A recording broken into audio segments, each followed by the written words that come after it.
ஆத்தங்கார அந்த புறம் ஆக்கி கொள்ளவா அந்த அக்கறைக்கும் இக்கரைக்கும் கோட்டை கட்டவா மாமன் கையில் பூவை தந்து சூடிக்கொள்ளவா அடி ஆசை என்னும் ஊஞ்சல் கட்டி ஆடிக்கொள்ளவா சொல்லு சொல்லு திட்டம் என்ன சொல்லுவது கஷ்டமா பொத்தி பொத்தி வச்சதென்ன என்னென்னவோ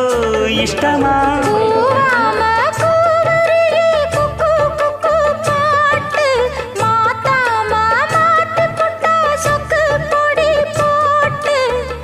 யாரிடத்தில் உன் மனசு போச்சு நூலை போல உன் உடம்பு ஆச்சு